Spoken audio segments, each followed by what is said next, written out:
Bayangkan kamu menemukan kontrakan yang terlalu murah untuk jadi nyata.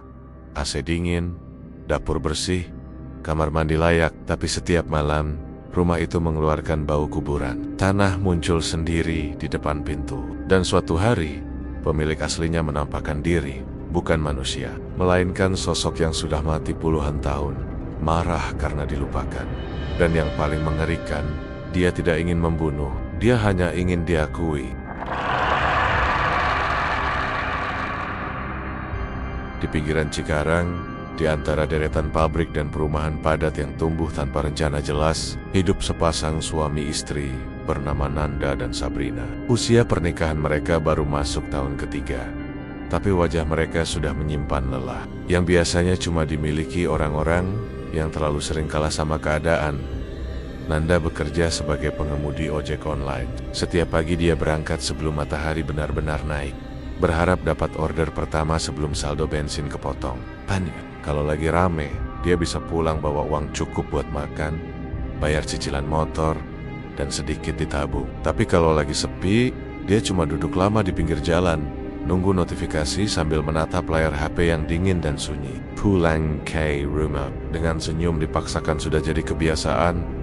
Sabrina nggak tinggal diam. Dari rumah kontrakan lama mereka di Jakarta Timur, dia jualan Castle Kosilen lewat online. Kadang kue kering, kadang makanan beku titipan orang. Untungnya nggak seberapa, tapi cukup buat nambah belanja harian. Masalahnya, biaya hidup terus naik. Harga beras, listrik, gas, semua pelan-pelan mencekik. Kontrakan lama mereka juga ikut naik, sampai akhirnya nggak masuk akal lagi buat dipertahankan. Hampir tiap malam, setelah makan seadanya, mereka duduk berhadapan di depan meja kecil. Uang receh dan beberapa lembar ribuan dibuka, dihitung ulang, disusun rapi. Nanda biasanya diam, Sabrina juga. Suara jam dinding terdengar lebih keras dari biasanya. Di sela-sela hitungan, napas mereka sama-sama berat, seperti menahan sesuatu yang gak pernah benar-benar keluar dari mulut. Sampai suatu sore, saat Nanda lagi nunggu order di bawah flyover, dia iseng buka grup Facebook seputar kontrakan murah. Jarinya scroll cepat, sampai sebuah postingan bikin dia berhenti. Disewakan kontrakan petak Cikarang, AC, dapur, kamar mandi dalam, harga 750.000 per bulan. Nanda baca ulang, sekali, dua kali, lalu ketawa kecil sendiri, suara pahit yang lebih mirip desahan. Mana ada kontrakan Cikarang segini murah, Rit? Katanya waktu sampai rumah dan nunjukin postingan itu ke Sabrina. Sabrina juga kelihatan ragu. Alisnya mengerut, bibirnya sedikit mengerucut. Tapi di balik raut curiga itu, ada harapan kecil yang susah disembunyikan. Mereka sudah terlalu lelah buat banyak pilih-pilih. Apa salahnya kita lihat dulu? Kata Sabrina pelan. Besoknya, mereka datang ke alamat yang tertera. Lokasinya agak masuk ke dalam gang sempit. Cuma muat satu motor, jalanannya retak-retok, kanan kiri rumah-rumah tua berdiri rapat, catnya pudar, beberapa jendela ditutup papan. Suasananya sepi, bukan sepi nyaman, tapi sepi yang bikin langkah terasa lebih berat. Dio jenggang. Berdirilah kontrakan petak itu. Nomor 17 terpampang di atas pintu, cat hitamnya sudah mengelupas. Dari luar, bangunannya kelihatan biasa saja, bahkan terlalu biasa. Tapi entah kenapa, terasa terlalu rapi untuk harga segitu. Begitu pintu dibuka, udara dingin langsung menyambut. AC-nya hidup dan dinginnya normal, bukan AC rusak atau sekadar pajangan. Dapurnya bersih, wastafel masih kinclong, lantai keramiknya utuh, gak ada yang pecah. Kamar mandinya juga layak, airnya langker. Sabrina berdiri agak lama di tengah ruangan, memutar badan pelan, memperhatikan setiap sudut. Ada perasaan aneh yang muncul, tipis tapi jelas. Seperti ada sesuatu yang mengamati dari jauh, tapi setiap dia menoleh, nggak ada siapa-siapa. Pemilik kontrakan nggak muncul. Yang datang cuma seorang perantara, pria setengah baya dengan wajah datar. Cara bicaranya singkat, nggak ramah tapi juga nggak kasar. Seolah cuma pengen urusan cepat selesai. Kalau cocok, langsung isi aja, katanya sambil nyelipin tangan ke saku. Yang penting jangan ribut, jangan aneh-aneh. Kalimat itu bikin bulu kuduk Sabrina berdiri. Dia refleks nengok ke Nanda. Ada jeda sepersekian detik, tapi Nanda langsung tersenyum dan mengangguk. Kita ambil. Malam pertama mereka pindah, hujan turun deras, dari sore sampai larut. Suara air memukul atap seng terdengar konstan, bikin suasana makin dingin dan lembab. Bau tanah basah dari luar sempat masuk lewat celah pintu, tapi masih terasa wajar. Sekitar jam 11 malam, setelah capek beberes, mereka akhirnya rebahan. Lampu sudah dimatikan, cuma sisa cahaya samar dari luar yang masuk lewat jendela kecil. Tiba-tiba, Sabrina terbangun. Dadanya terasa sesak, hidungnya menangkap sesuatu yang aneh. "Nanda, kamu nyium bau nggak?" bisiknya. Nanda menggeliat, setengah sadar. Dia tarik napas dalam-dalam, lalu berhenti. "Iya, tapi dari mana ya? Bau itu bukan bau busuk, justru wangi, tapi bikin gak nyaman. Bau tanah basah, bercampur melati dan kenanga, seperti bau kuburan habis hujan yang sering tercium kalau lewat pemakaman malam-malam." Mereka bangun, nyalain lampu, lalu muter keliling rumah. Dapur bersih, kamar mandi kering. Pintu depan tertutup rapat. Gak ada bunga, gak ada tanah, gak ada sumber bau yang jelas.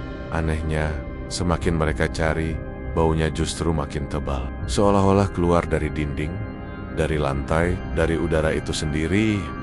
Akhirnya mereka balik ke kasur, mencoba tidur lagi sambil meyakinkan diri kalau itu cuma perasaan. Tapi malam itu, tanpa mereka sadari, bukan cuma bau yang datang. Ada sesuatu di dalam rumah itu yang sejak awal tahu mereka akan tinggal.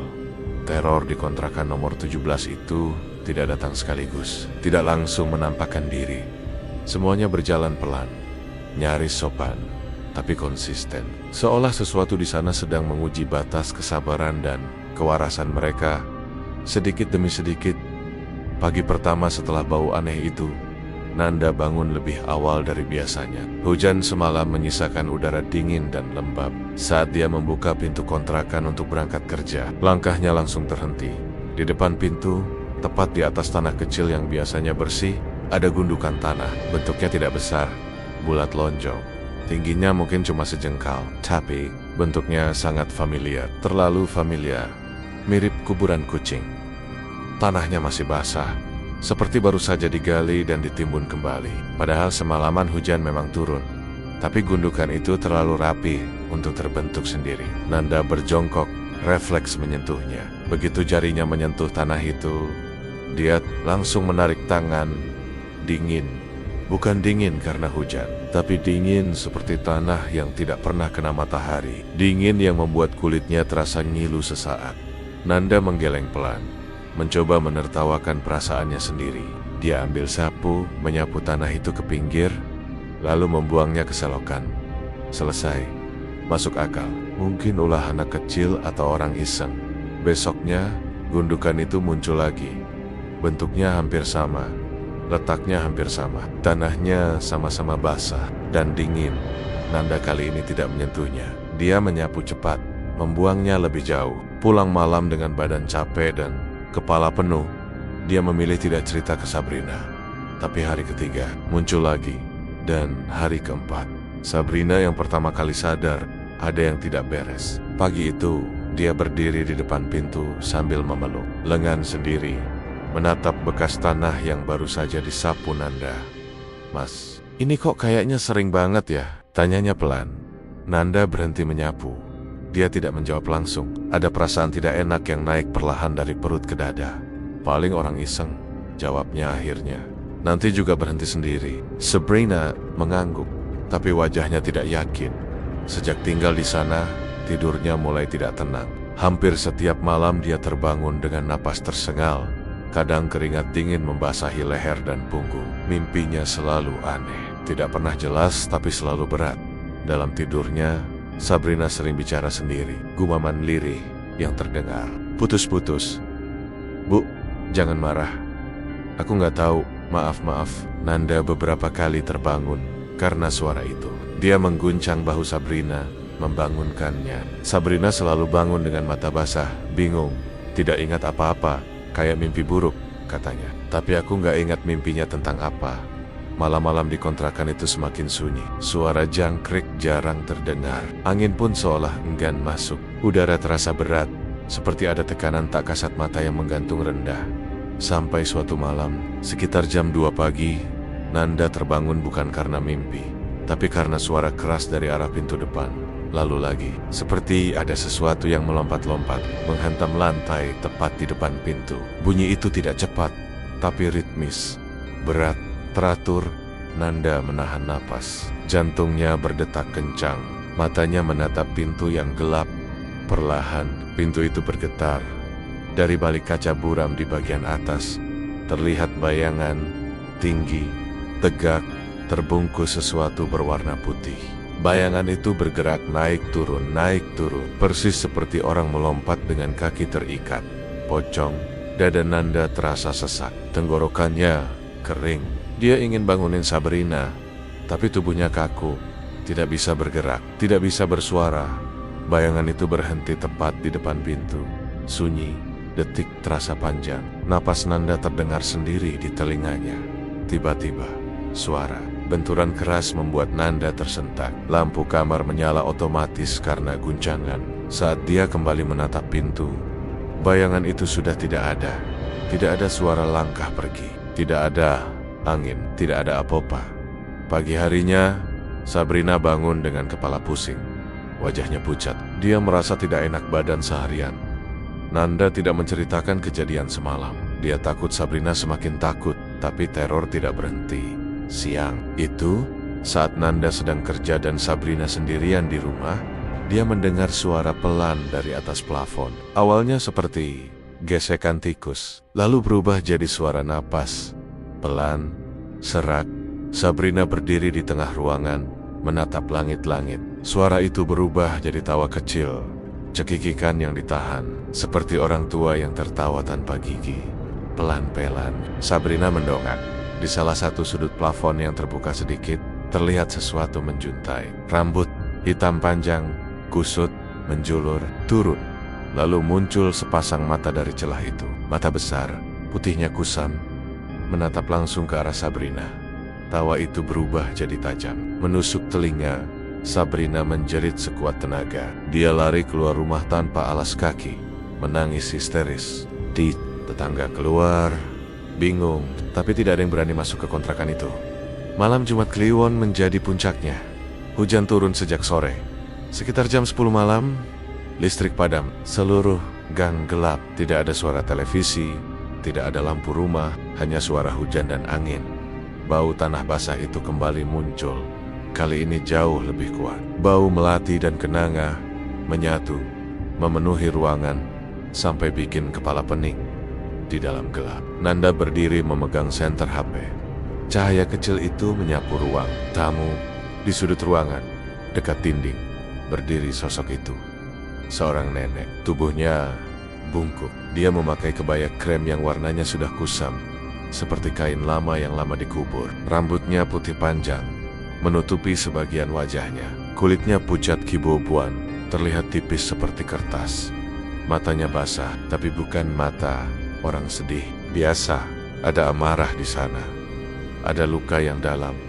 Ini rumahku. Suaranya parau, serak, seperti suara tanah bergesek. Kalian tinggal di atas tubuhku.